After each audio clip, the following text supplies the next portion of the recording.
Oh, Had those two early fouls and had to sit for most of the first half. How does that affect your flow and you speak to Yeah, I mean, I wasn't even able to get into a flow. I mean, I played the second half. I think it's super hard to try and figure out and understand how the refs are calling it. I think it's super hard to get charged fouls when I don't think anyone's in legal position. I mean, shout out to the Valves. I mean, they did a great job selling it, and the refs bought it. That look on Aaliyah Boston's face before she even speaks? That tells you everything you need to know about what just happened in Indiana. 2 early fouls, stuck on the bench, and a player who couldn't get into any rhythm at all. The Fever lost to the Golden State Valkyries by 2 points on Thursday, and Boston had something to say about why. Hard to try and figure out and understand how the refs are calling it. I think it's super hard to get charged fouls when I don't think anyone's in legal position. I mean, shout out to the Valves. I mean, they did a great job selling it, and the refs bought it, to be honest, so good for them. Shout out to the Valkyries. They sold it, and the refs bought it. That's about as pointed as Aliyah Boston gets. She's not going to scream about it. But the message landed. She's talking about legal guarding position, about that invisible cylinder a player is supposed to be able to operate in. She felt defenders weren't set, and the officials rewarded the flop anyway. and she was not so, shall we say, mild in her language. The other thing, I mean, A'ja Wilson shoots 1 free throw, Kennedy Carter 0, Jackie Young 0. I'm tired of that. I'm not saying they didn't earn their 22 down there, but when a walk-away shoots more free throws than A'ja Wilson and Jackie Young and Kennedy Carter all combined, that's a problem. And we're not getting the same whistle. Now contrast that restraint with Las Vegas head coach Becky Hammon, fresh off a loss to the Dallas Wings. Watch how differently a coach with her resume and her winning record chooses to attack the same problem. No subtlety here. She lined up the free throw numbers and dared anyone to explain them. The other thing, I mean, A'ja Wilson shoots 1 free throw, Kennedy Carter 0, Jackie Young 0. I'm tired of that. I'm not saying they didn't earn their 22 down there, but when a walk-away shoots more free throws than A'ja Wilson and Jackie Young and Kennedy Carter all combined, that's a problem. And we're not getting the same whistle. All right, give me my fine. In case you didn't catch what Hammon said at the end there, it's give me my fine. A'ja Wilson, 0 free throws. Kennedy Carter, 0. Jackie Young, 0. And on the other end, one Dallas player gets 22 trips to the line. That's more than 3 of Vegas's stars combined. Hammon's point wasn't that Dallas didn't earn their whistle. Her point was simpler and sharper. Where was the same whistle for her side? And she finished with 3 words that told you she already knew the cost. Give you my fine. One of the strangest things about the flopping we're seeing in 2026 is the new penalties that we were told were going into effect in 2026 for flopping. And I did a video on this when I covered the new rules, from technicals, from flagrant 1, flagrant 2, the money involved in all that, including the flopping, and yet people are still flopping.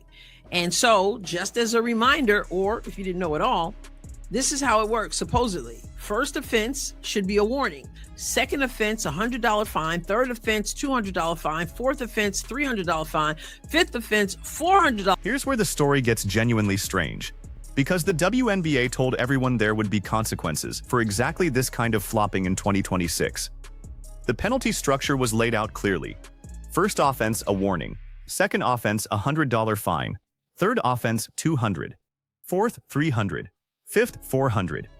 And beyond the 5th flop, the league said penalties may get steeper, potentially including suspensions. But notice that word, may. And notice something bigger. You can't reach a 5th offense if there's never a first. If there's no warning, no second, no third, the whole escalating ladder collapses before it starts. So players watch all of this unfold, see the flopping work, see no fines getting handed out, and draw the obvious conclusion. Suspension. Well, you're not going to get your 5th penalty if there's no warning, if there's no first, second, third, etc. And so why are we having these new rules if you're not going to use them?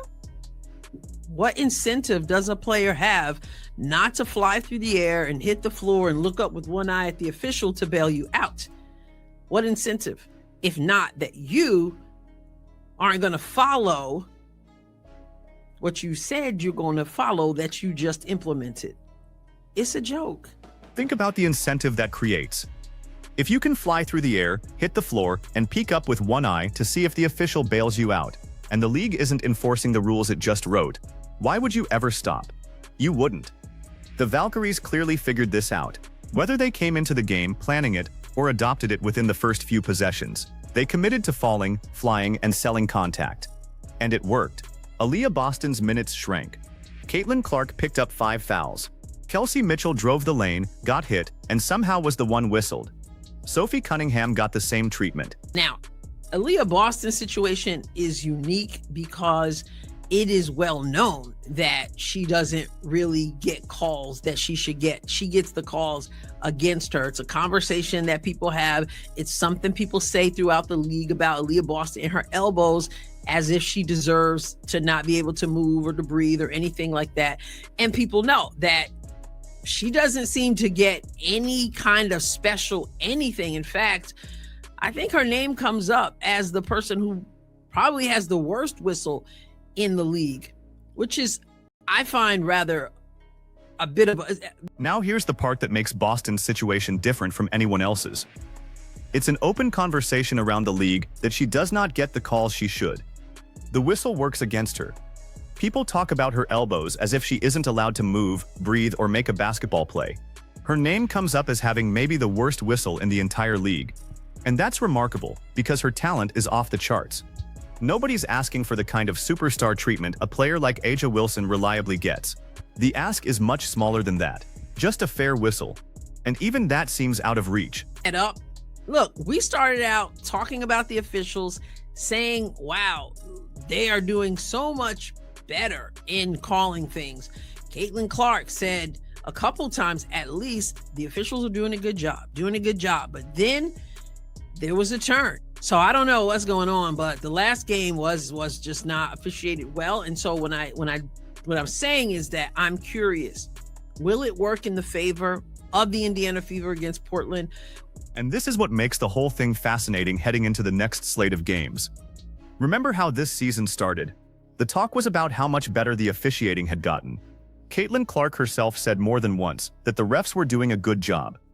Then something turned. So now we wait and watch. Here's the real question hanging over everything. When a player speaks out, and especially when a coach with Becky Hammon's record speaks out, officials are human beings. They watch, they hear it, they remember it. So which way does it cut?